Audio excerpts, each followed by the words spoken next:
All right, everybody knows the rules. Good vibes only, 30 minutes or less with my favorite people in the fight game. You're looking at one of them, okay? Mi hermano de Houston, or whatever that means in gringo translation. Yes, it's the former 154-pound champion of the world, a fantastic broadcaster, trainer, and a really good dad, too. Hey, how about Raul Marquez? How the hell are you, brother? I'm doing great, man. Excited to be on your show. I want to live the Brian Campbell experience. I thought I'd give you a little bit of a Diamante experience. I'm because it's the last day of Hispanic Heritage Month, September the 15th to October the 15th. I thought I'd wear this nice shirt with all the Mexican legends. I thought I'd wear some Wow. shades. I'm going to Puerto Rico to cover some fights. I'm getting ready for that. So I'm excited to be on your show, buddy.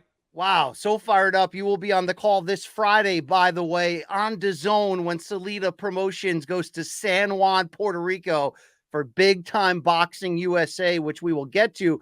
But your future must be so bright. You're wearing shades indoors, right? I mean, that's the way it is right now. Well, I gotta get used to I'm gonna be in sunny Puerto Rico, so I gotta look stylish.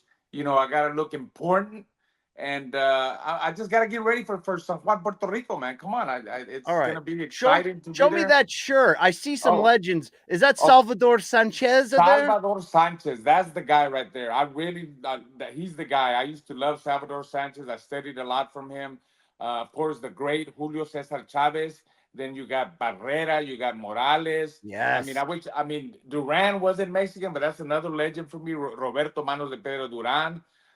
Ruben Olivares, that's really another guy that should be on this Oh, shirt. did you just I think you just said Ruben Oliveras, but you said it in Spanish, right? Isn't that what you Ruben said? Olivares, yeah, Ruben Yes. Olivares, yes. So Well, El you might Puas, go El as far as Puas. saying that's your dad's favorite fighter of all time. That you're right. You're right. Good memory. I That was my I know dad's you. favorite fighter. Don't mention anybody else. My if you say Ruben Olivares El Puas, that's my dad's favorite, bro. So here's the problem with you and me. We don't have many problems. We're great friends. We were colleagues for 2 years on Showbox. We called fights this year for everyone from Team Combat League to the UFC in Dublin, brother. Oh But yes, we have a problem. And the problem is you can't pick who you love. And it just so happens that my favorite fighter all time is this Mexican American superstar that happened to be your roommate at the 92 Olympics, Oscar De La Hoya. But we don't talk about that, you and I. nah. Let's not talk about that. We don't need to talk about the Golden Boy. We don't need to have a clap Thursdays or what's it called. That's all I know. That's all I know. Everybody telling me clap clap. When are you gonna see the clap clap? I said no. We don't need to see no clap Yeah. clap. Raul's been We're clapping here the with Brian. cheeks on Hey, we're here with the Thursdays. All Brian Campbell, with the Brian Campbell experience, the Diamante experience. That's more important. that is more important. I love broadcasting with you, but I think it's Me time that we too. tell the people, Raul, after years of doing this, and you've been doing this at a high level for 2.5 decades at least, since back when you were still an active fighter. You and I Exactly. have a rule with one another that I think keeps us focused on the business. And it's a very similar rule to what adult men have in orgies. No eye contact during the show. Why do we Yeah. do that, Raul? Just when I look at you, man, we're not trying to be gay here or anything like that, but we're not, but you're an attractive guy, so I can't look you straight in the eye.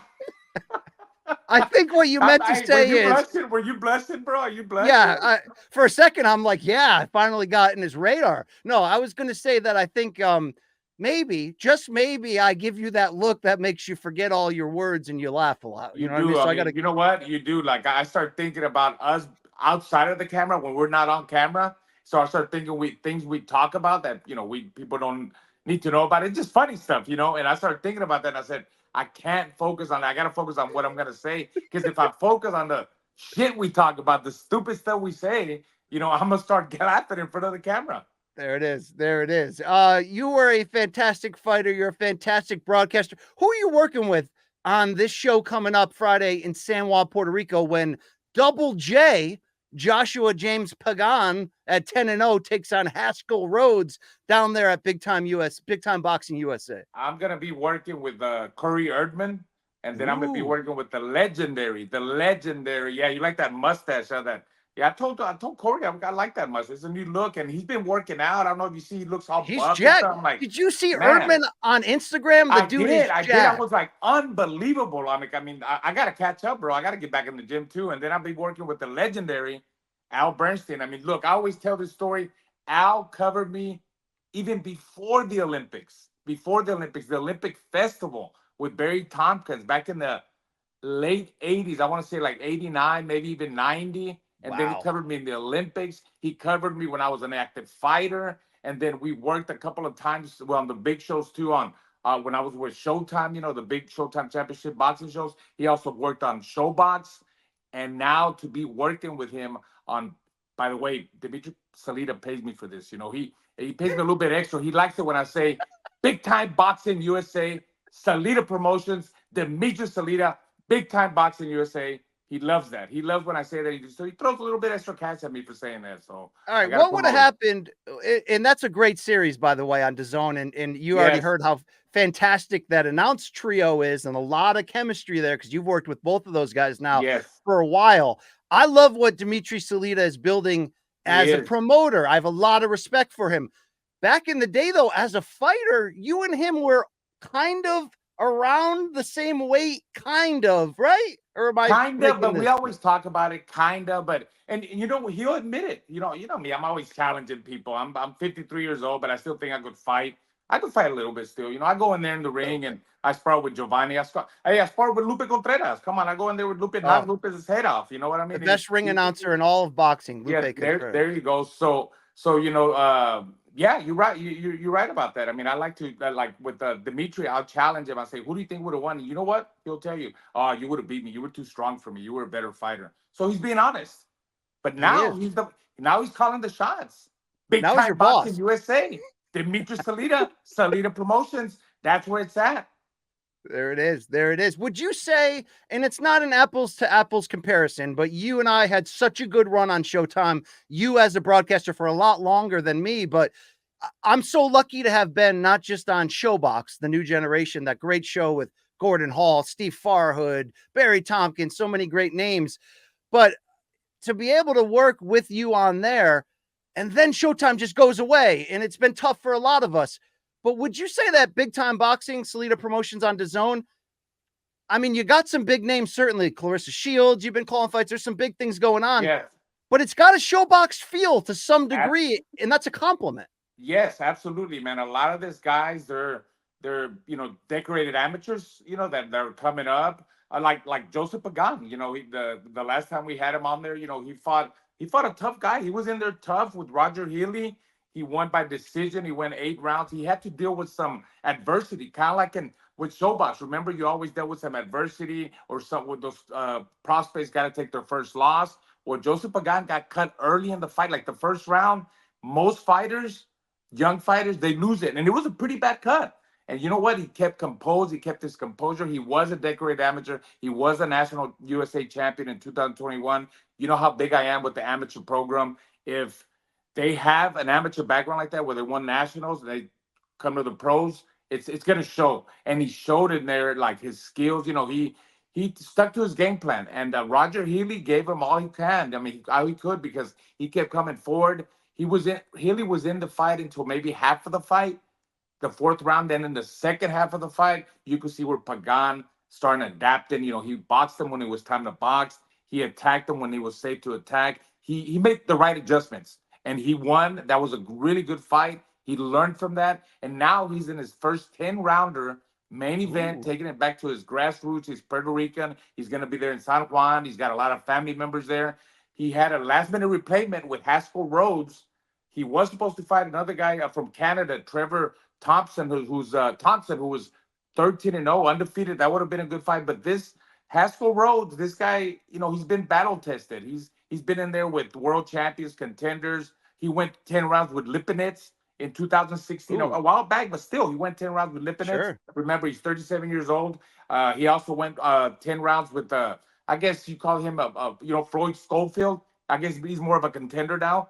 And then another prospect, Antonio Perez, he went 10 rounds with him the distance. So this guy is in there to give him rounds, give him that experience, and see what Joseph Pagan does in his first 10-rounder. I'm excited about that. Then you got another guy, Davell Smith, who's 9-0 with 7 KOs.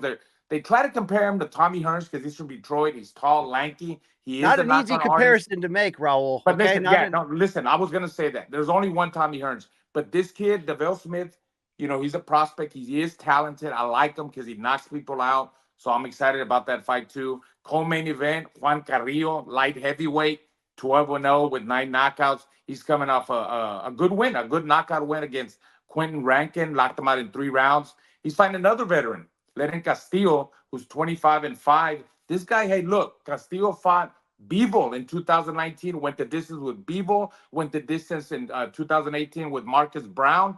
So, you got a prospect, you got a veteran that has gone Oh yeah. rounds. And what did we used to do on Showbox? We did those kind of matchups. You also did matchups where guys were pretty evenly with the record and stuff. And yes, I think this uh, platform here, Big Time Boxing USA with Dimitri Salita Promotions, is definitely taking the spot of that Showbox feeling. And then Agreed. you got like Clarissa Shields, you got other big fighter names coming on there. You got Shizkin with Salita that hopefully will become champion. That'll be Salita's first world champion. Yeah, he'll be And he fighting might, for the yeah, middleweight title against what? yeah. William Skull? Yes, Skull? William Skull. Yeah, he There you should go. win. He should win. I know Dimitri is not going to be in Puerto Rico with he's over there in where's the fight in Germany, I believe. Yes. Yeah, with Germany with Chris De Blasio. He's going to be over there, but we're going to have Mr. Pratt in Puerto Rico. Steve Pratt, PR Steve maven to Pratt, the stars. He PR, Steve learned. Pratt, my guy. He worked with the great Chris de Blasio for There you years, and they're go. back There together. you go. You may recognize this hat. Speaking of young prospects on the rise, this hat is from Deadwood, South Dakota, the Deadwood Mountain Grand, Deadwood, where you and I called a great yes. fight card for Showbox a few years ago that just so happened to be the pro debut of your 23-year-old son, unbeaten junior welterweight Giovanni Marquez, who you are the lead trainer. If people forget that night, you worked his corner. Barry Tompkins and I were on the call. He got a big victory. You were right back in the announce booth. I saw Gio make the return back on October 4th, improving to 11-0 with 6 KOs when he stopped Thomas Giamette over there on what was that? Red Owl Boxing over there. Red Owl Boxing on the Zone. Yes, Red Owl Boxing. Well, I want to ask zone. you this: did he or did he not, after the fight, improving to 11-0, grab that microphone and call out Ryan Garcia? Did that really happen? Yeah, it did. Yeah, why not? I mean, hey, it's boxing, it's entertainment. You got to call out everybody. He called another guy out, Scooby, that fights on a big old Kurt swole guy. Yeah. Kurt Scooby that fights a lot on the Overtime Boxing platform. He called him out. I think Giovanni did put in some good work. Like our guy Barry Tompkins would say, he did what he had to do with that kind of opponent. Gillette, what was it? Gillette, Thomas Gillette, whatever his last name was, the French guy. Okay, the guy had been knocked out with a body shot, Brian, but he never been knocked out. He always took a good shot. And Giovanni laid him out fat. It was a high rail knockout. I don't know if you saw it, but it was exciting. Giovanni did what he had to do with a guy like that, showed that he's a different level fighter. And we keep grinding, we keep working hard. I keep learning as a trainer. I'm excited. And we're looking to fight here, hopefully in December here in Houston. We don't know where yet. There's some options, and we're excited about that. Well, Gio's at the point now, 11-0 with 6 KOs. I mentioned 23 years old, where we are getting ready for him to start to make what we would call those big step-ups in competition. I mean, you're going to give me a favorable report because you're his trainer and dad, and I respect that. But how close do you think Gio is to getting to like the 10-round level against those established former title contenders to really show where he's at? Well, I'm gonna be honest with you. I'm not gonna give you a favorable report because I'm his biggest critique. That's the only way you get better. I'm gonna tell Gio the truth. Like the last guy we fought, I said, look, if you would have went the distance with this guy, I wouldn't have been happy. If you would have stopped him, maybe just stopped him with furries, yeah, I would have been happy. But the way he did it, it's about the way he did it. The way he knocked him out and laid him flat. He set him up. He was, in other words, Gio was thinking in there. He was thinking. He was trying to set up the knockout. He was looking for openings, and that shows me maturity. He's learning. Sure. How far away we're from a shot at like a world title? We're ways away from that. How far away we are from a contender status? I'm still gonna say maybe 2 years. Gio's still developing. He's still growing. I don't know if you saw when he jumped on the rope and his body. He's filling out. He's cut. Like Canelo meat, whatever it is. You know what I mean? But he's you're talking about that that Mexican meat. It's got different things inside of it. Yes, hey, hey, we don't know what it has. We just eat it. We love that meat. So I mean, that's the way it goes. But he's That's looking Canelo good. what it has. Canelo Yeah, knows what's in there. Okay, Canelo knows what he has. No, but he's filling out. He's growing into more of a man. Every fighter's time, everybody's time comes at a different time. When I was fighting, I was 20, 21 years old. I was fighting full grown men, like even in the amateurs, the Cubans, full, 29, 30 strong men. Benavides, how he became a champion. David Benavides early in his career, like what was Sure. it, 2021? Mike Tyson. So everybody's time comes at a different time. But I think Giovanni right now, it's about keep building them, keep learning. Sparring with Shakur Stevens, sparring with the Regis Prograis here in Houston, all that. Even Austin Trout, who's a veteran, and he just won Hey, another BKFC fight. champion Yeah, Austin BKFC Trout. champion. He's tough. I mean, how old is he? Like 37, 38 years old. He's looking good. Even sparring guys like that help Giovanni a lot. So yeah, we're still like trying to grow, get the experience. I don't even want to talk about fighting for the world title or fighting a top 10 guy. That's not going to happen anytime soon. But it's okay for the kid to talk if he feels that confident and he wants to call out guys, especially that Kurt Scobie guy or Scooby or whatever his name is. I'm okay with Giovanni fighting that guy. We're Wow, ready. that'd be a good fight. We called Kurt Oh, Scooby on Showbox back in the day, so that'd be an yes. interesting fight right there. I was telling you he should call out Rod Salka, get Rod to wear those border patrol brick wall shorts that he wore for MAGA a few years ago, and have Yeah. Gio get a big knockout for the people, and then maybe call out Adrian Broner. But maybe you guys are on a different fight path than I am. You mean Adrian Broner? Anybody can, because I'm Mexican. Serious question here. What, like, is it hard? Because you were a very good boxer, one of the top Olympians, a medal favorite in '92. You Yes. go on to win a world champion.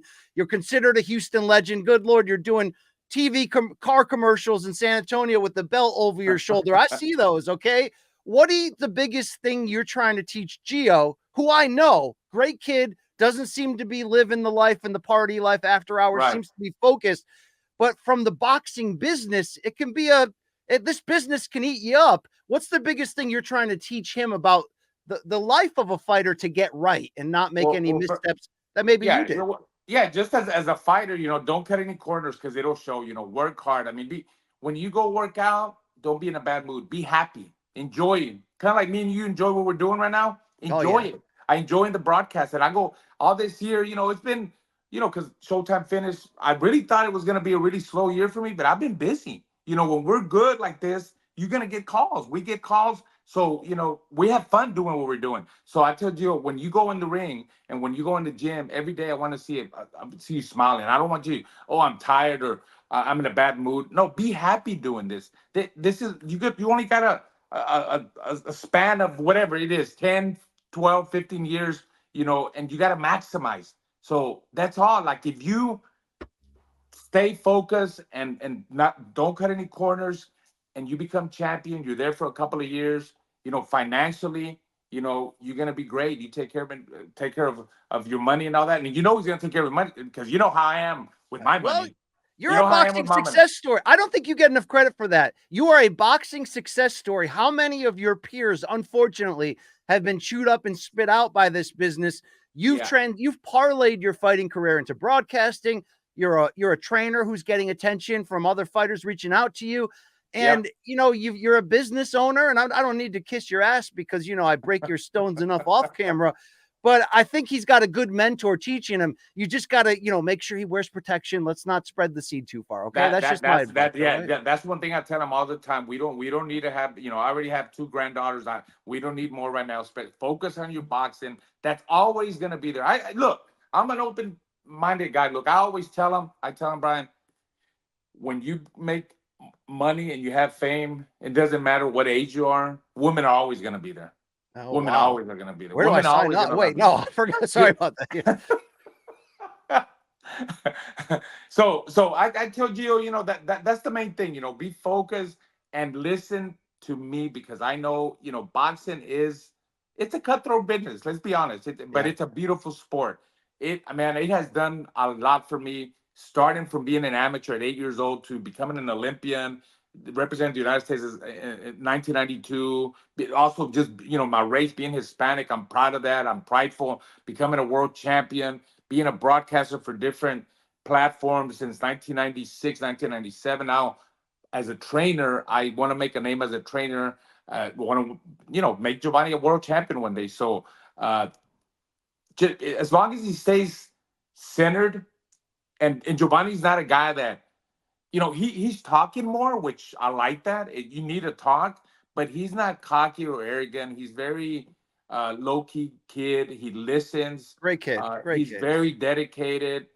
He knows the business. He's been hanging around with me, going to big fights since he was like 12 years old. I remember when he played. He was a little bit chubby. This is before he started boxing. All right, he was a little bit. You know how kids go through that age when they're 10, Yeah. 11, 12, they get a little bit chunky, baby fat. But his favorite sport was football, and he was really good playing football. He was on the field all the time. That's why I knew he was good, right? Well, it was the night that week of when Canelo fought Floyd Mayweather, and there's pictures of that somewhere. And Giovanni was going to have his first game in middle school, right? And so he was all excited. We were all excited. His mom calls me. They were having a little bit of practice a couple of days before the game. And some big dude that went to college in Alabama, like 6'6", 6'7", at that age, he was that big, tackled him and broke Giovanni's collarbone. Ooh. Yeah.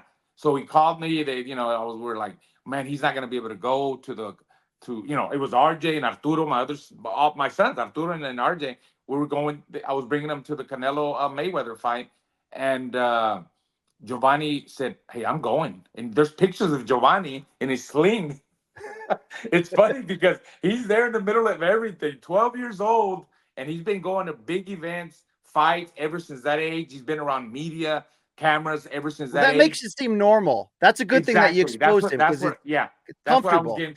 Yeah, you're right, Brian. That's what I was getting to, because when he fights here in Houston, the last show, man, he's a big draw here. He's becoming a bigger draw. The more people know about him, the press loves us. The whole, the backstory. They know me from back in my amateur days, so they love the whole story. And he's starting to get a bigger name here, and people are starting to follow him. And he's comfortable being. He takes that pressure very well, like when he's fighting his hometown, the music coming out with the Mexican music, the mariachi music, the song I used to come out with, all the, how it is, all the Mexicans, all that get hyped up, and we got all our sponsors. You say I know how it is. I'm a gringo. I don't know how anything is. Well, what okay, I but mean I've is, seen it done. what I mean is, you've been there before with Yes. covering big fights, so you know what I mean by that. Well, he's the youngest of your three sons, Raul. All that box, so maybe it's become the most normal to him that this is what my family does. This is, it's great to see. And your other sons were fantastic young amateur. And then which son was a pro fighter with Top Rank? Was that Raul Jr.? Arturo Oh, went to 10-0. Yes. Yeah, Arturo went to, I believe, 10-0 with 6 knockouts. And somebody poked his eye. Some opponent poked his eye, and it never really recovered. I mean, he probably could have fought, but he's got a good job. He's doing well. And then of course my oldest son, RJ, Raul, they're both in the oil and gas business. They do well. They're doing well. And then I don't know if you saw Liam. Too. I got to check their bloodstream. They're jacked. Yes, that's it. What are they taking? I don't know. Okay, I don't know if you've seen Liam too. Liam is playing baseball, coaches pitch. He's doing great. My little baby Alina making goals, man. They're athletic. I mean, they do well. So and I train them too. I push them. That champion mentality. Then they all have. It seems like they all have it, man. All right, I got to hit you with a couple boxing quick hitters here. Beterbiev-Bivol over the weekend. We're still arguing about the scoring. How'd you see that fight? Okay, so look, when I was a fighter, I was aggressive. I came forward. People would think that I would have picked Beterbiev to win the fight. No, I picked I thought Bivol was gonna win. I picked him to win. I said, can Beterbiev break him in the second half of the fight? Yeah, it's possible, but I still think he's gonna be able to control the range because I love the way he does that. And he's not a fighter that's gonna, he runs around. No, he's also an action fighter. And I thought Bivol would win. And guess what? I still think Bivol won the fight. I think Bivol landed. Yes. No, for real. 115, 113, the 116, 112 for Beterbiev. I don't understand that. I believe that Bivol took control. He controlled the distance like how we always did, connected good shots. Yes, Beterbiev was coming forward at times, and it seemed like he'd more activity, throwing more punches. But a lot of those shots, also, Bivol was blocking them. He's got good defense, and he knows how to take that step back and counter off of that and move. I Like I said, I thought Bivol still won, and I think he's still one of the best fighters out there. I agree. I want to see a rematch. I want I to see a can't rematch. wait for that rematch. Yeah, I me think we're too. going to see it in early 25. Turkey wants it, and what Oh, Turkey yeah. wants, Turkey gets. Let me ask you about this. Your city of Houston, of which they're trying to induct you into new Hall of Fames in Houston every month, it seems. They're going to have the big PBC pay-per-view December 14th. Tank Davis will be in your city against unbeaten 130-pound champion Lamont Roach Jr. But how about that co-main?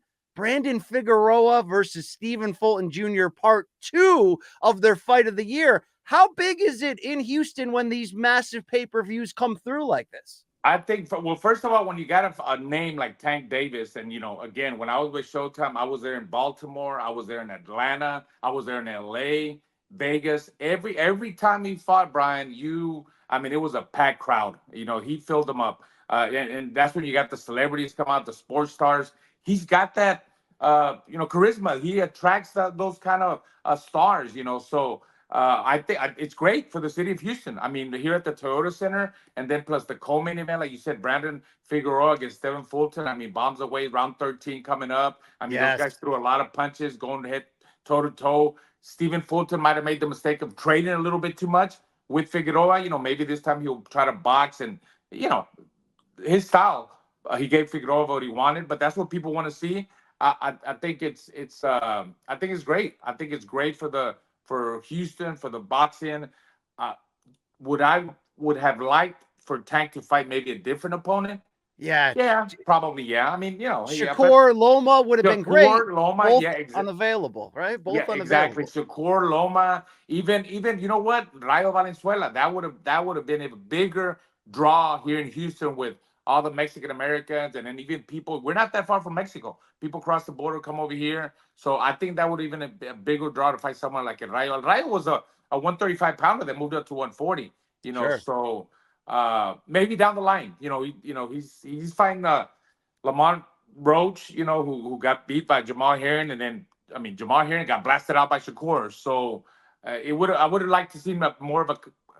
I'm thinking more of a competitive fight, more compelling, where it's more war, more exciting. I think it's a safe fight for Tank Davis. Well, Roach is a champion at 130, but I think it plays into the narrative that some people have that Tank doesn't challenge himself against bigger fighters enough. And sometimes I'd like to see that too. He has in the past. He went up to 140, beat Barrios in a very good fight. Yeah. I'd like to see more, take on the Teofimos, the Haneys, that level exactly at 140. But that's what I was talking about. Fight at this stage how old is he? I think he's 30 years old. Tank Davis is 30. I think it's time now to give us what the people want to see. I'm old school, bro. Like, yeah, look. When I was a fighter, look who I fought. I fought Fernando Vargas. I fought Shane Mosley. I fought Arthur Abraham, Jermaine Taylor. Big Yuri guys. Campus. Okay. I wanted to beat, even though I wanted to beat the name guys, because I know by beating the name guys, it'll come. That was my mentality. Why wait around? But I think that Tank is time. Maybe after this fight, he'll fight the Lomas. He'll fight the Shakur Stevensons. The Teofimo Lopez. Hey, what about the rematch? The rematch with Pitbull. What about the rematch with Pitbull? The winner fights El Rayo Valenzuela. There's a lot of there's or a maybe lot of Pitbull. 135. How about Pitbull fights Valenzuela and then the winner gets Tank? However they figure it out, yeah, I'm down. You're right. I like that because Tank is the guy, is the star. You're right. Yeah, they both fight each other again. The winner gets. I like that. I like that. All right, let me ask you this. It's a Houston-centric question, but there's been rumors, no confirmation, that one or maybe both Charlo brothers, after lengthy layoffs, could be back on that card. Talent-wise, there's still time for both of them, but both brothers have been through a lot emotionally outside the ring. Is there still enough time left for both Charlos to get back and make some major noise in your eyes? I think so. I mean, they even though through their troubles that they've been through, but they always guys that are gym rats. They stay in the gym. Yeah, they've been doing whatever's been going on in their life. But I think I did hear that one of them was going to fight on the card. I'm not too sure about it. But the guy that who's another guy that could be on that card? Who? Giovanni Marquez. And Giovanni Marquez did reach out. He reached out Okay. to Tell him to our. call Al. Tell him to just No, pick up the no. phone. You know who he reached out to? He reached out to Steven Espinosa. He told him he wanted to fight. I don't. Yeah, he did. Okay. No lie. He called it. Gio said, "Give me Steven Espinosa's number." I said, "I'm because Gio wants to fight on a Tank Davis card." Yes. Because he looks up to Tank Davis. He looks up to him as a fighter, and then just fighting here in the Toyota Center. And Gio draws a lot of people. He sells a lot of tickets. All So right, if Gio he's in the versus right- Rolly. Sounds great. Let's do it. Okay, What let's about do the it. guy that fought Rolly the last time? You know, Yeah, how Hey, about that guy? You look that could happen. That could Manuel happen. Jaimes. Yeah. All right, I got a couple more on the way out. It's been great catching up with my friend here. You don't like to play the what if game on your career. You had a hell of a career, dude. What if? Yeah. But Yeah. that Mosley fight creates a what if because it was stopped, I believe, in round 3 when you had that nasty cut from the headbutt. And if you think about it, 2 months after that Mosley fight, Oscar De La Hoya takes the title at 154 from your old opponent, Yuri Boy Campus. And then Oscar and Shane rematch later that year. Had you defeated the Hall of Famer Shane Mosley Sr., would it have been you and Oscar at the end of 2003? What if? Would it have been? You know what? If Oscar wanted that, he was the one that would call. But Oscar never wanted that. I know that for a fact. Because let's go back. Let's go back. Is this a Clapback Tuesday? Clapback Tuesday. Yes. Let's go back to. Let me see. What month? September of 1997. Oscar De La Hoya, Hector Camacho, the main event, right? And I was the co-main event against Keith Mullins, a guy that a lot of people didn't know, but we knew about him. It was a last-minute replacement because I was supposed to fight Yuri Boy on that card. Okay, so I fight Keith Mullins. I beat him. I still think I pulled it out. It was a split decision win. It was a brutal war, because I got cut really bad right here. But I'm coming in 2 or 3 months later, fighting Yuri Boy Campus in December. In December of that same year, and I'm going in camp. This is true. I'm in camp. I'm glad that you're allowing me to say this story. Please tell the truth. Yes, this is facts. I'm in camp, and I'm getting I get swelled up here. My dad says, "You know what? Let's pull out, man, because I don't think your face is gonna hold up." And I'm like, "No, I'm young." Marquez's aren't used to pulling out, if I'm correct on their history with women. Let's not take the fight, but you know what? I'm liking the payday. I know I could be your boy Campus. I want a fight with the Golden Boy, my roommate, Oscar De La Hoya. I know if I could, I was always trying to position myself to try to fight Oscar, right? So again, you know what happened? Oscar De La Hoya in December in Atlantic City, 1997, called Tidal Wave. He fights Wilfredo Rivera from Puerto Rico. He beats him. I lose 8th round stoppage or 9th round stoppage to your boy Campos. They stopped it, okay? The fight was even at that point. One judge had it for me, one judge had it for Campos, the other judge had it even. So, but my face didn't hold up. You know, I look like the elephant, man. My face was like closed up. Like I had little cuts, but the doctor said, yeah, your face was still traumatized from the inside, and that's why you swole so bad. You were not. I needed about 6 months to heal. Okay, but I didn't heal right. But this is the deal right here, BC. This is the deal right here. I want the real deal. Terrible Terry Norris fights Keith Mullins that night. The guy that I fought in September, that I went on toe-to-toe war and I beat to defend my IBF title, he fights Terry Norris. Yes. And guess what? Keith Mullins knocks out terrible Terry Norris for the WBC title. The best fighter, I think, or one of the best fighters of my era. Terrible Terry Norris. Or in my weight class. He might. Is he a Hall of Famer? I think he's a Hall of Famer, right? Yeah. No. I don't know. I don't know, but right there, right? Yeah. Within that time, he was the best. He was pound for pound. Put it that way. He was pound for pound, and terrible Terry Norris gets knocked out by Keith Mullins. Okay, and they were saving terrible Terry Norris because I sparred him at Top Rank, and I kind of clipped him a little bit, and they saw, they were saving him for the Golden Boy, Oscar De La Hoya. But after Keith Mullins after Keith Mullins beat terrible Terry Norris, did you ever hear about Keith Mullins fighting Oscar De La Hoya? No. Nope. No. So what if? That's the what if. That is a good what if right there. That is a good what if.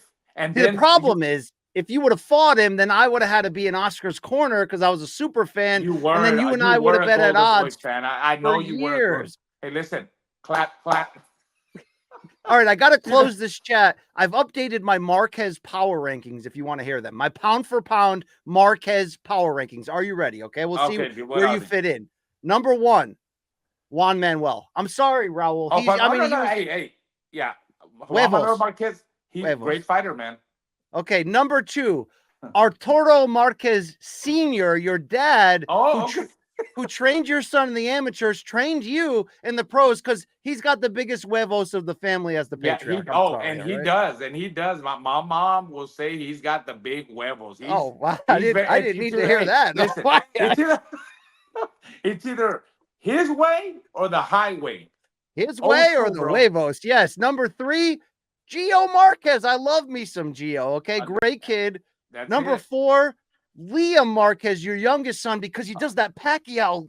Oh, you saw him do the Pacquiao. Yeah. I saw him do the Pacquiao. Yeah. And number 5, I was really toying with who's my 5th favorite Marquez because your lovely wife Jeanette is a wonderful lady and all that. But I'm sorry, the Hall of Famer Rafael Marquez, number 5. Okay, I'll take it. Hey, I like that. I that's a good list. I'm not going to argue with that because you got a couple of my Marquez. You're in the top 10. Family. You're in the top 10, okay? Hey, I'll take it too. All right. And I do love when our friend Houston's own Lupe Contreras announces Gio and he goes, "Ain't nothing but a G thing." Where'd that come from? That was out of pocket. Man. He's going like I don't know. I think he's doing a OnlyFans or something. You know, it's nothing but a G thing, baby. Yeah, you know what I mean. He might have to start his own OnlyFans website. You know. All right, to close, Raul, we'll be seeing you back on the airwaves this Friday. DAZN, Big Time Boxing UFC, Salita Promotions. It's Joshua James Pagan against Haskell Rhodes in the main event. We can't wait to hear you. Hey, Raul, this was great. We should do this again sometime. Just you and me. Absolutely, man. Can I just say this one more time for Demetrius Salita because I got to get paid. Please, Big Time Boxing USA, Salita Promotions, Demetrius Salita. Make sure you guys tune in this Friday, 9 a.m. Eastern on the DAZN Boxing. Me, myself, Corey Erdman, and the legendary Hall of Famer Al Bernstein. We can't go wrong. I wish you were on there with us too, bro. I wish. Hey, call me. I'm available. With you again. You know, me and you. You know what I mean? We got it going on. We do, but I got to go work Saturday the Tim Zoo card, so I'll be busy too. Shout out me and Keith, one-time Thurman on that call with Brian Custer. One-time Thurman, that's it. All right, man. Good luck. Hey, you know, we'll see each other.